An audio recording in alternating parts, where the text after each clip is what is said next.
hello there. I thought this is a good time for a Q&A because I don't know what else to film right now. So let's do it. I do like to do these seasonally, just for fun, every few months.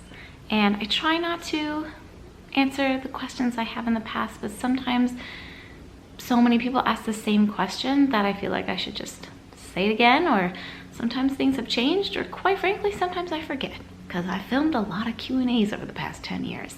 And yes, my 10-year YouTube anniversary is coming up in, I think, early July. Anyway, grab a cup of something. I'm having, if you're curious, a tea latte, an Earl Grey rooibos tea with oat milk, steamed and frothed. It is heaven. I know I'm going to be talking so much that I'm not going to have a chance to drink it, so I'm going to take a sip right now. Cheers to you. Cheers to your health. Cheers to your sanity during this very strange time. I don't mean to laugh. That was an uncomfortable, awkward feeling laugh. I'm filming this. I don't know when you're watching this, but I'm filming this. We're like 9-ish, 10. I can't even remember anymore. We're well into this shelter in place with the global pandemic here. Spring 2020 has been a disaster, to say the least, but we are doing well, all things considered, and I am grateful for that. And thank you. I just want to say thank you. There were so many people who did not leave questions but left comments and just kind words and words of encouragement and support, and I appreciate you so much. I'm sending so much love right back at you. All right, now that we've sipped the tea, let's spill some. I'm kidding. I don't actually know if we're gonna be, what the heck is happening? And my phone is dying. I don't know if we're gonna be spilling any tea in this, but we'll see what comes up. In the questions, I asked on Instagram if any of you had any questions, and I, again, will try to just pick ones that I either see a bunch or look interesting. Wow, right off the bat, let's just jump right into the good stuff. Do you think you'll ever feel open to sharing more openly about your divorce? That is a complicated question. I would say from personal perspective, absolutely.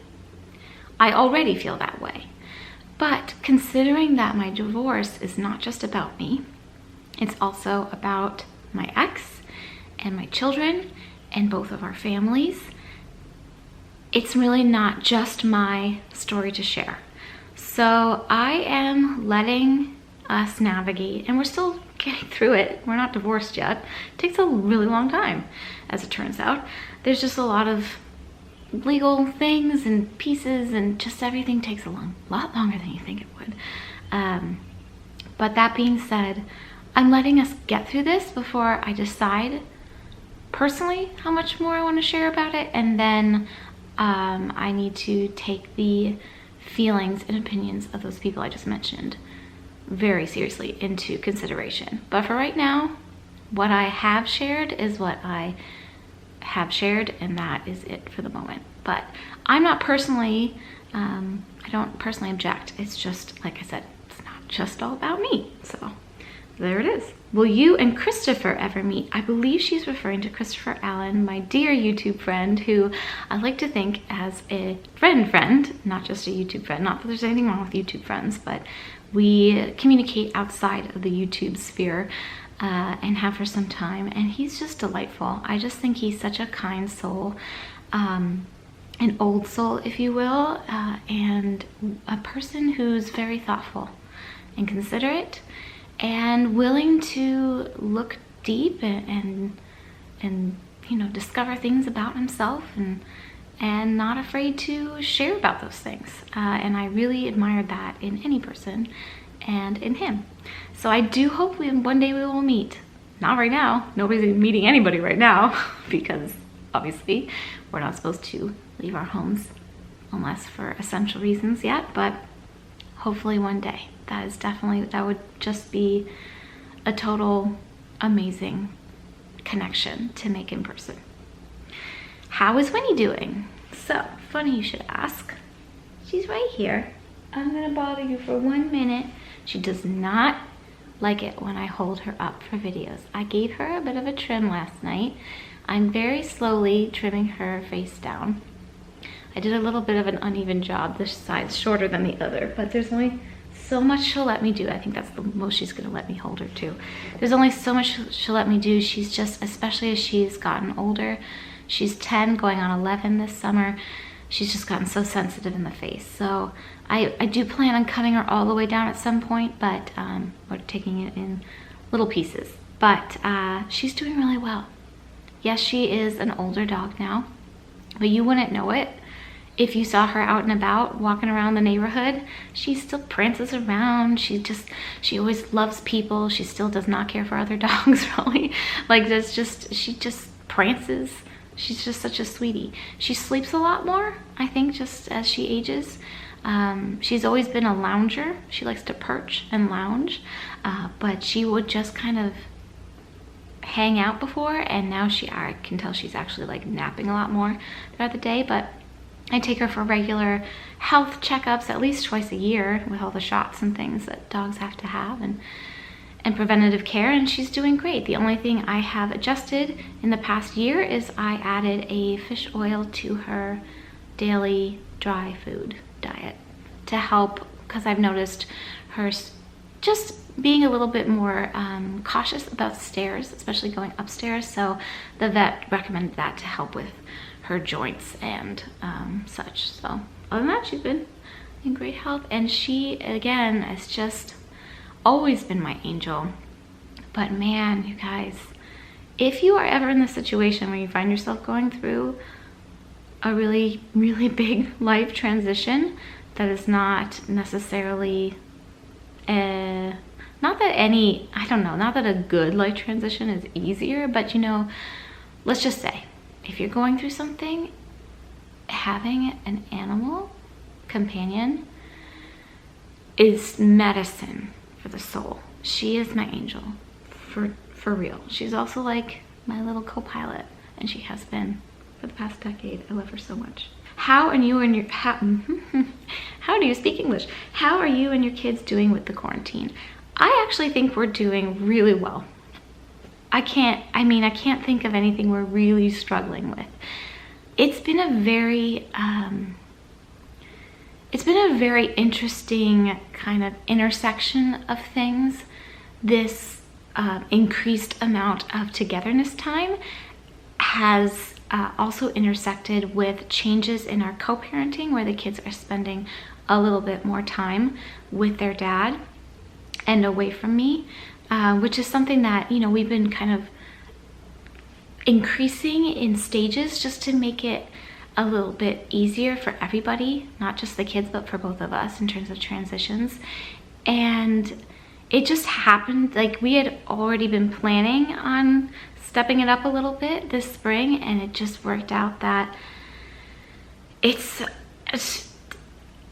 not that I would want to be living in a global pandemic situation, not that I want this for anybody, but of all the times to be having this extra time with my children is such, I'm gonna say it's a gift, and I don't mean to say that in a way that is dismissive or do you know what I mean? I don't mean to say that like as in this is the best thing that's ever happened. Like, no, it just happens to be that this increased amount of time with my children, instead of them being, you know, in their school and toddler class, it's just been it's been a gift. I don't know how else to say it. I'm not trying to, like I said, be anything other than what I am, and I am I'm enjoying my time with them. I really am. And on the other side of that coin, it is a lot. It is difficult to be not only the only parent, but the only adult in this house other than my 2 and my 4-year-old. So that means that there isn't even another adult in the house if I want to run out to take a quick run for 30 minutes, if I want to, you know, do some work for 15 minutes, which I managed to do anyway, you know, because my kids are good at entertaining themselves. I think that's a really important life skill, is to be able to, as a child, to not be dependent on your parents for constant sources of entertainment.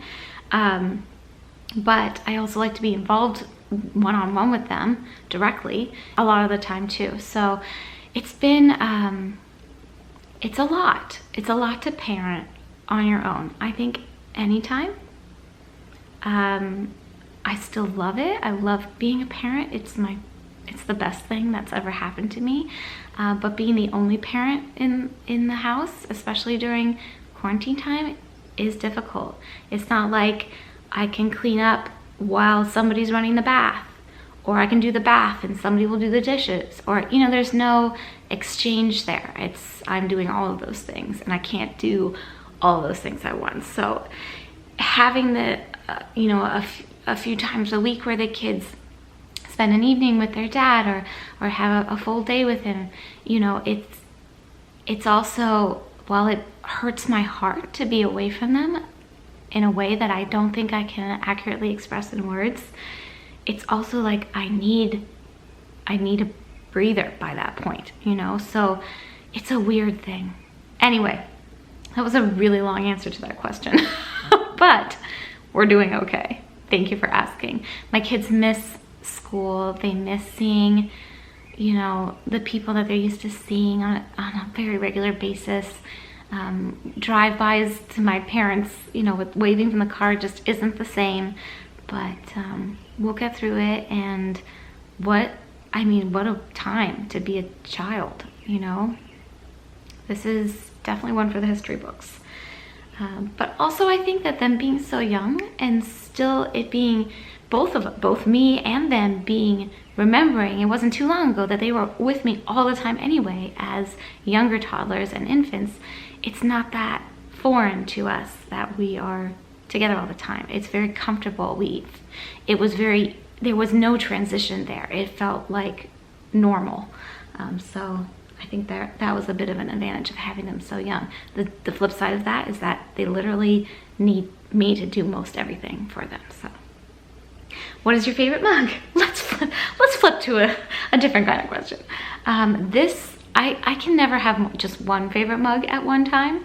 I have a very personal connection to my mugs. Does anybody else? Like, they mean a lot to me. I think it's also because the act of making myself a warm beverage, like my morning latte, which is one of the best moments of my day, is that first sip of coffee, and then my afternoon cup of tea. These are moments of grounding for me. It sounds a little bit ridiculous, but it's absolutely true. So I have several. This has been my favorite afternoon tea mug of late. I don't know why I assign them to different beverages, but I do. This is by Mudlove. I don't know if they've opened up their shop. I'll have to check. I would love to do a giveaway with some Mudlove stuff, because it's a great small business with a really great philanthropy behind their business, and just beautiful hand-thrown things. Anyway, that's a favorite. And then my morning mug favorite is my mug that Cece gave me for Christmas that says Morning Beautiful on it. I think it's a Target mug, and I was absolutely devastated when I accidentally shattered it a couple months ago, right at the beginning of quarantine, and I found one available on Amazon. It was ridiculously overpriced because it's a discontinued item, but I ordered it. It came a few weeks ago, and that's my coffee mug of choice. So there you go. Will you be keeping your married name? Yes. The first thing you notice about someone, and the first thing you want someone to notice about you. I thought this was a fascinating question.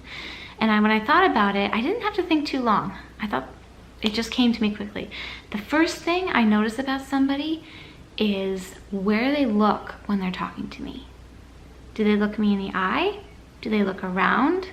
Are they looking at me? And the first thing I want someone to notice about me is that I am really listening. I try to really listen. It's high on my priority list of like personal endeavors. And to me, that means looking directly at you when you speak. Not looking at my phone, not looking somewhere else. So that is, they kind of go hand in hand. But I feel like if somebody's really looking at me, when we're talking, then I feel like we're connecting. So that's what I look for. That's what I first notice in somebody, and that's what I want somebody to first notice about me, is a connection. I got a lot of this. How are you?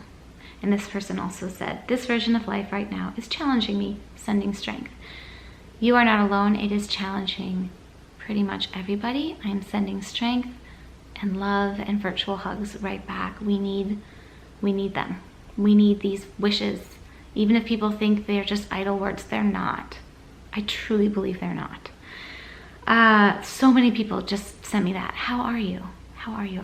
That really touched my heart, because I don't know, it's nice when people care. Do you know what I mean? I am okay. It's been a lot, to say the least. And I'm actually not even talking about the pandemic. There's just been a lot of shifts, as you know, at least partly, in my life over the past, I don't know, it's been almost like 9 months. It's been 3/4 of a year. It's just, there's a lot shifting, and it's still shifting, and it will continue to shift for quite a while.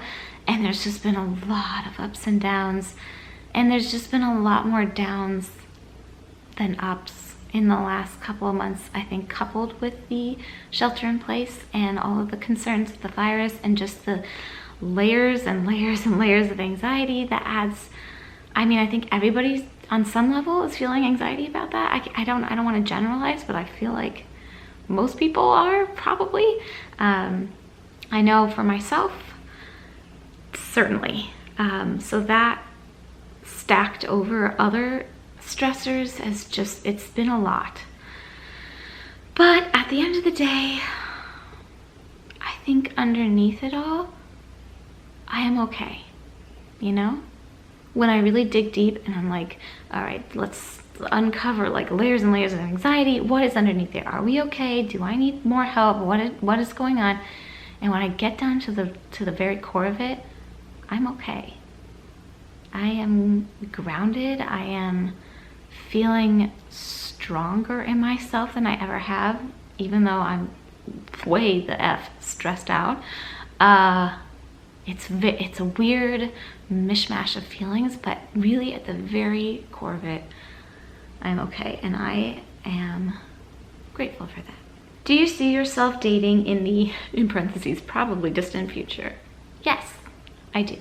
I know in my last Q&A, I said there was no way I was going to be dating anytime in the very immediate future, and I still believe that. Of course, now the pandemic has made it so that's pretty, I mean, it's virtually impossible, I think, to be dating anybody for God knows how long. I can't imagine, like, I've been thinking, I thought about this more like a month ago. I had like a few weeks where I was like, how are people dating right now? Like, what's that like?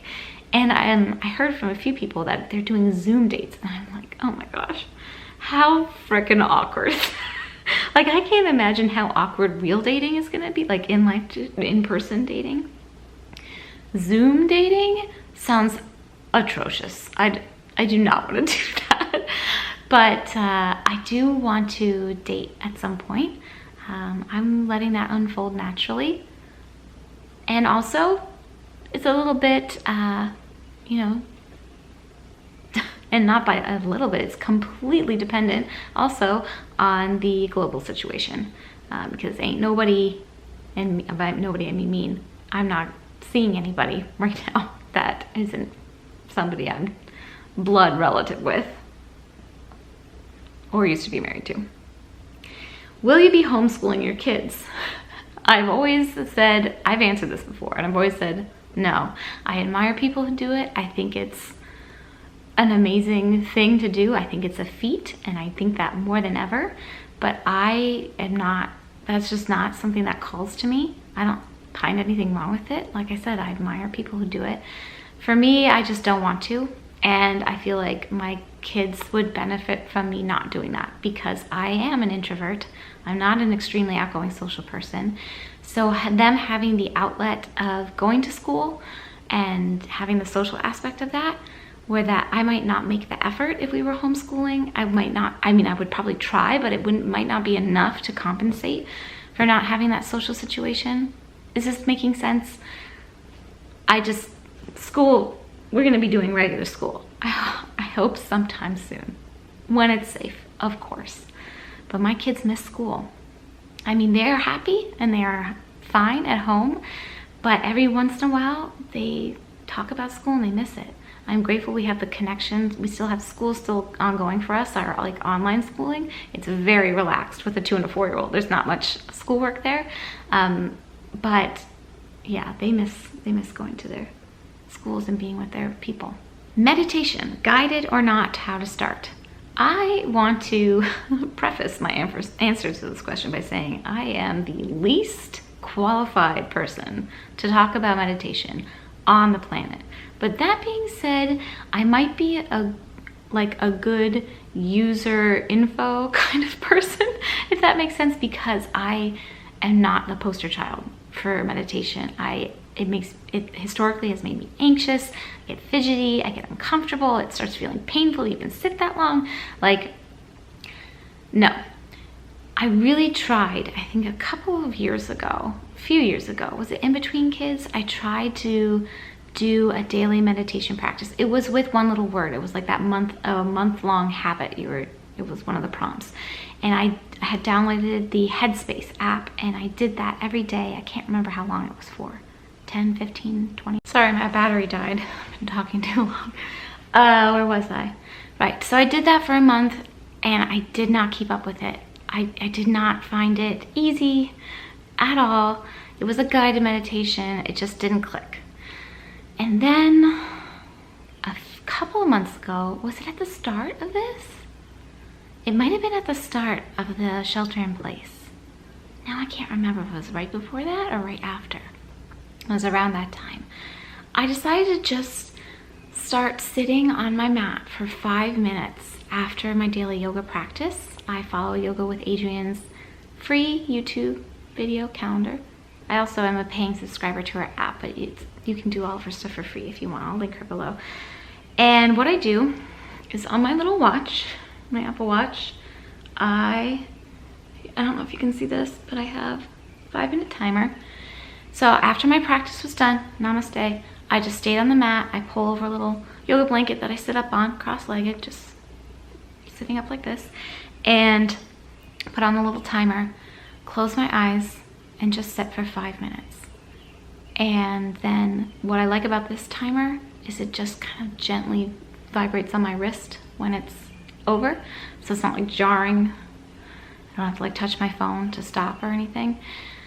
And it was not hard to fall into that routine. It took maybe, I would say, about a week to feel like really comfortable sitting there for 5 minutes. I am a long-time yoga practitioner, so I'm used to sitting on the ground and seated poses and things like that. So that's not totally foreign to my body, but it's different when there's no noise, there's no distraction, there's no practice, there's nothing you're doing necessarily guided.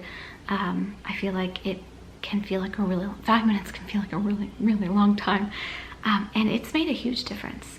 Now I do it in the mornings. I've moved it to my morning time. So before I get up, I get dressed, brush my teeth, and then I do a quick 5-minute just morning yoga stretch and my 5-minute meditation, and it just starts my day off feeling really calm and collected. And it's a practice, right? I'm only a couple months in, but I feel the goal is to extend that maybe to 10 minutes. I don't have aspirations of doing it for longer than that. We'll see what unfolds. But to give my mind and my body enough time to quiet and just drop in, if that makes sense. And it's working. It's not, every day isn't like I'm like zenned out or anything, but it definitely has an impact. And sometimes I do it twice a day. Sometimes I still do it after my daily yoga practice later in the day. But yeah, that's all I do. So my advice there would be find what works for you, but just do it for a very short amount of time to start, but do it every day, because it's the daily part that makes it easier with time, turns it into a habit. do you have to move out of your house? So I got a lot of questions about moving, which I have mentioned casually in the past. That's something that probably would be on my radar. I thought this was an interesting way that this question was worded, because I saw it echoed as well, and I thought I would just quickly address it. It says, do you have to move out of your house? And I'm going to answer that and very truthfully and say, no, I don't have to move out of my house. My ex has never once said to me, you can't stay there. You can't have the house. From the beginning, well before we started like official divorce proceedings, he said it could be my house, that it was my house, and that's why I'm here with the kids. He chose to move out, and that was his choice, and there was never any tension or ill feelings around the house and me being in the house and it being my house. Not once. So there has never been pressure for me to move. What I will say is, from almost the beginning of this process, there's been a strong desire on my part to move. I love this house. I made this house a home. It's been my home for 13 years. I poured myself into this house. I poured my heart into it. And it has been my home for 13 years. And it is the longest I've ever lived in one place, in one home, ever, by a long shot. So leaving it is a big deal, but I felt very strongly, and like I said, this has been consistent since the beginning of this, since we split, that I really wanted, and even more than that, I felt like I need a fresh start, a clean slate, a fresh start, just a new home that is truly 100% my home. Even if this is technically my home, to me it will always be Dawn's house. And there are a lot of layers of social conditioning written into that feeling. I think, you know, as a woman, there's a lot of work to be done in this world for women to feel like true equals to men. But I have never felt like this is my house in that I can own it, because I did not buy it. Even though it was my heart that made it the home it is, really, quite frankly. And Don would say the same thing. He just doesn't care about homes and decor and anything like that, or just like any of that stuff. It's just not, and that's fine. I never expected him to, but I will be moving, and I will be moving soon, so I will keep you guys posted on that. The thing is, I have to be pretty careful about that, because for whatever reason, and I truly do not understand why, but for whatever reason, there are certain individuals who take knowing every tiny detail of my life, and very personal, private ones, to uncovering those things very seriously. And they do it in a way that is not out of kindness, and it is not good-natured, and it is not nice. So I have to be I've just learned over the years that I have to be super careful. And I didn't know that when I started my YouTube journey 10 years ago. I was very naive about that kind of thing. And if I don't regret any of my content, I really don't. But if I could go back and tell my younger YouTuber self a piece of advice, I think one piece of practical advice I would give myself is never, ever say exactly where you live or refer to it or accidentally show a trash can with the name of your village on it or any of that if you can help it, because people will find you, and there are some really unwell people who will do really inappropriate things that cross many lines, lawfully even, of privacy. So I'm gonna leave that there, but there is stuff is on the horizon, you guys. Stuff is coming. What is your favorite thing to bake? Well, lately we've been doing quite a bit more baking. I love baking. I kind of forgot. I've always loved baking for holiday gatherings and parties and things. Obviously, we haven't had a lot of those lately, but what we have had is a weekly bake-along with Cece's class, and we've been baking cakes every week. And I've really been enjoying baking with her. I love baking with my kids always, but I realized what I really love baking is cake. I would have thought it was cookies because I think I enjoy eating cookies more, but I feel like the act of baking a cake is more satisfying because you're literally like building something. I don't know. I love baking cake. Oh, this is interesting. Here's some tea. How do you deal with criticism after people criticize you for being a single mother? So I think what this person's referring to is I was called out for identifying as a single mother. And the reason that a few people got riled up about this was that they claimed that I could not identify as a single mother because I come from a life of privilege. They associate single motherhood with financial and economic struggle. And I think that's a discredit to single mothers everywhere, including those who struggle financially. I just think that is really rude thing, not only to say to me, but to imply for single mothers out there. If you are single, as in not married, and a mother, as in having had children, either biologically or adopted, you are a single mother. End of story. So I actually publicly addressed that on Instagram because I felt strongly about it. Like I said, not only just for myself, although occasionally I do feel it is important to stand up for myself, even more so now as a mother, to show not only my son, but also and especially my daughter, that you need to stand up and speak for yourself when you feel called to do so. But also for other people who might have seen those comments and felt one way or another about them, I just felt it was important to address. So normally I don't deal with criticism publicly that way. There are two types of criticism. There is constructive and welcome criticism, invited criticism, I should say.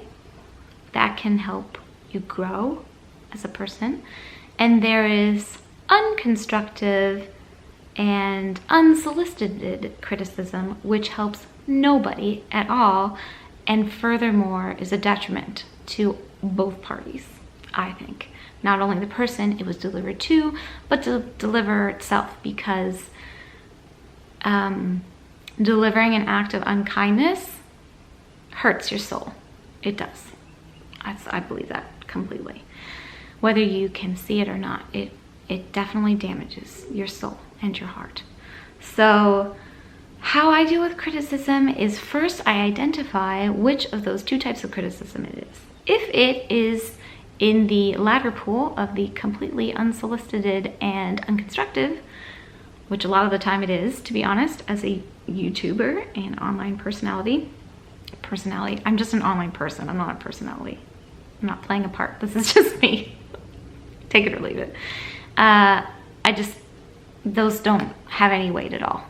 You just gotta let those go. I don't let them penetrate. I used to absorb all criticism. And I think about it was a few years into my YouTube journey, 6 or 7 years ago, it just got to be too much. I basically shut down all commentary for a period of time and decided to take more of an active role in, you know, how in my community and how in shaping my community and the vibe there, because it was getting really negative and it was affecting me. And it was around that time that I started to really see, it was a very revealing time, how hateful words and just mean and words meant to hurt are 100% a reflection of the person delivering them and really had absolutely nothing to do with me. Now when I see that kind of stuff, I see people in pain. I see people dealing with trauma, whether they know it or not, unresolved trauma, pain, hurt, and honestly, I feel sympathy for those people. On the flip side of that, when I get constructive criticism, I'm also much better at handling that now, especially since I've made that distinction and I have healthy boundaries there. So for instance, something that just recently happened that comes to mind is I shared a recent event about a young man, and I'm sure you've all heard this story, but a young man who was basically run down and shot just for jogging for exercise, and just because he was black, and they assumed he was somebody else, wrongly assumed, with no due process, no law enforcement involvement, like just no actual justice process. And it just, there's just so many levels of wrong there.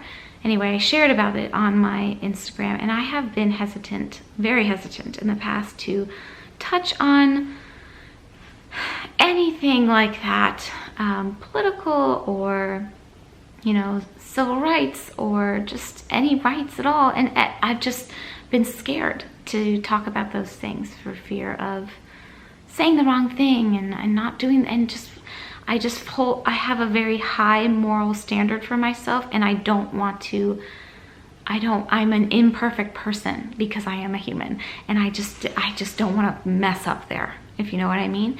And I got a lot of comments back about, oh, thank you for saying something, thank you for bringing this to light, thank you for sharing this with your community. And I said back to somebody, I was like, you know, I don't want to live in fear of sharing these things anymore. Something along those lines. I used the word fear. I just want to speak freely about the things that call to me. I don't want to be afraid to talk about them. And she very kindly and respectfully said back, I see where you're coming from, but there is a difference between caution and fear. And that right there was a very, very, very helpful piece of constructive criticism that made me frame where I was coming from using that word fear. When I think of, I can, for the most part, go for a run and not worry about somebody running me down and shooting me, just based on what I look like and who I am, like visually. That is fear, okay? As a woman, there are definitely legit fears that you can have in this world, but that is not a fear that I have on a daily basis, especially living in my very privileged life in the neighborhood. I don't have that fear.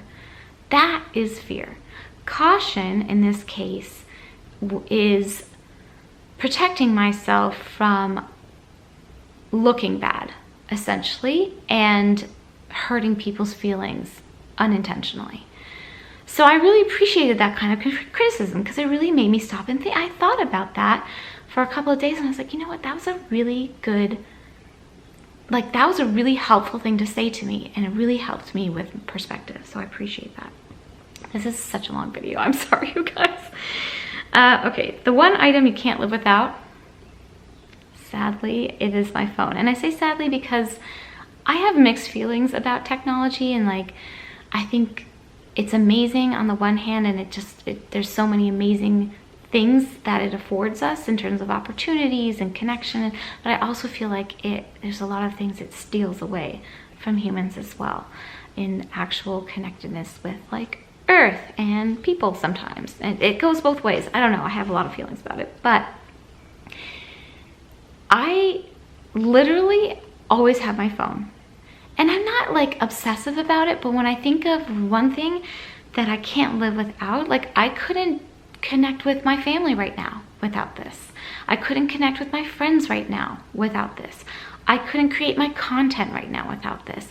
I would have very, very little connection with people at all without this, especially right now. So that's why it's the thing I thought of. Hi. Still planning to go to Disney at the end of the summer. Will the kids be okay with masks? This is looking a lot less likely. So we had a trip scheduled for spring break, which is like the end of March. Obviously that got postponed, so we pushed it back to, I think it's actually the first week of September.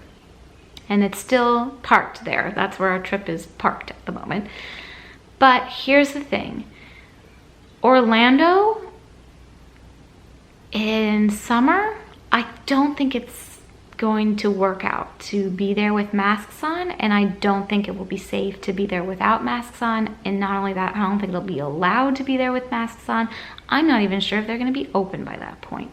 So I am thinking it's extremely unlikely we're going to be going to Disney World this year. So I'm already thinking about when we can replan the trip for. I'm gonna wait I think another few weeks before I make a move with that, but I'm looking at next spring and hope that works out.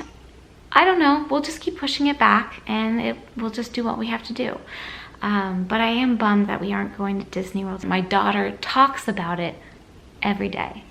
Every night before bed I ask her what she's gonna dream about, and she always says Disney World.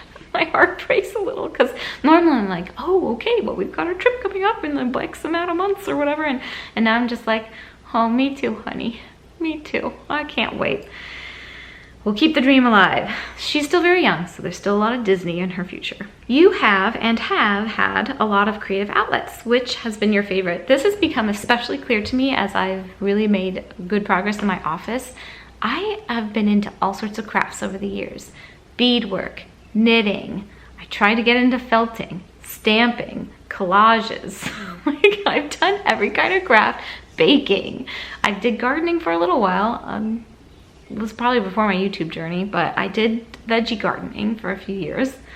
Inline skating, running, like all of these things that I just hobbies and things, passions, right? When I think of creative outlets, I think more of crafts, like working with your hands. And what my favorite has been for pretty much 2.5 decades, like 25 years. Yeah, pretty much 2.5 decades to date is memory keeping. I love memory keeping. It soothes my soul. It's like the act of that kind of craft work I find very calming, but it feeds my soul in terms of just preserving memories in my story and visually. I love memory keeping. Any upcoming solo trips or trips with just you and the kids? No, I'm not planning any travel at all until it's really safe to do so. I got lots of questions about Utah. I don't think we're going this year. It doesn't seem like it. We haven't really talked about it that much. I think we're all just kind of waiting to see, but nobody's getting on a plane like we're not getting on planes right now. I don't see that happening. And it's just a very long drive with 2 little kids. It would take, I think, upwards of 3 days with the kids. We'd have to take a lot of breaks, and then where do you stay when you're driving? Like if you don't want to stay in a hotel. I mean, I know you can. I'm not trying to be like over whatever, but I don't know. I'm not planning anything right now. So sadly, no. But the first place I will go after the quarantine lifts, and I've answered this on Instagram, is I cannot wait to take my kids to school. And this is not, I swear to you, this is not for purely selfish reasons. Because like I said earlier, I really I've been really relishing our time together. but I know that they will love to go back. It will be just such a joyous day for the what can I speak? The day they get to go back to school. They miss their people there so much. But as soon as I drop them off at school, I'm going to get my eyebrows waxed. Just keeping it real. What are you doing for journaling and memory keeping these days? So hearkening back to that question a couple questions ago, I have not had, I don't even want to say time, because I really haven't had a lot of time, but even just like mental bandwidth and emotional bandwidth for crafting right now. Fortunately, I keep up with a daily memory keeping practice that's very simplistic in a daily journal and photography. I'm not like saying like fancy, like professional. I like take pictures on my phone. I take probably at minimum 10 pictures a day of my kids, mainly, but even Winnie, or things that I think are beautiful outside. So I have daily photos. I have a handful of photos every day at minimum, and I also have 2 journal entries every day. And I've been doing this since Charlotte was born. Is I journal every day a little bit, just a little few lines about my kids, anything that stands out from that day, milestones, or just little things. And then I have a personal journal entry, and that's lately been more like kind of about feelings and navigating that too, but in the past I've written more about like what my day looks like and stuff like that. So I have that. If nothing else, if I never get to the craft, I do still have memory keeping in those ways. Oh my gosh, I need to finish up. Oh my God, there's so many more questions. Okay, you guys, I'm gonna do 2 more. Would you ever do a capsule wardrobe? Absolutely. I was thinking about this, and I basically wear a capsule wardrobe. 2 pairs of leggings, 1 pair of non-leggings, like 3 t-shirts, 2 hoodies, 1 cardigan. I need my slippers, I need my sneakers, and I need an outfit to work out in. And that's really all I need. That's really all I wear on any given day. And then last question, what was the best thing that happened to you yesterday? Yesterday was one of the days where my kids sleep over at their dad's house. It was the night before. So the best thing that happened yesterday was when they walked in the door and back into my arms. And there's no greater feeling than that when they come back to me and come right into my arms. And I'm gonna get emotional just thinking about that. So that is that, you guys. Wow, I had a lot to say today. Thank you so much for your questions. There's always way more than I have the time to answer, or you have the time to watch, or really, I don't know. If you're still watching this, thank you for hanging with me and chatting. It's just lovely to connect with you guys. I will try to be more on Instagram. I've got a lot going on in the coming weeks, but when things settle a little bit, I hope to be back there. I miss connecting with you there for sure. And I will be back here at least once a week on YouTube. I'm doing my best to keep up with that. So I thank you for watching, and thank you for your love and your support. I see it, I appreciate it, and I'm sending it right back at you. All right, you guys, take good care. Bye-bye.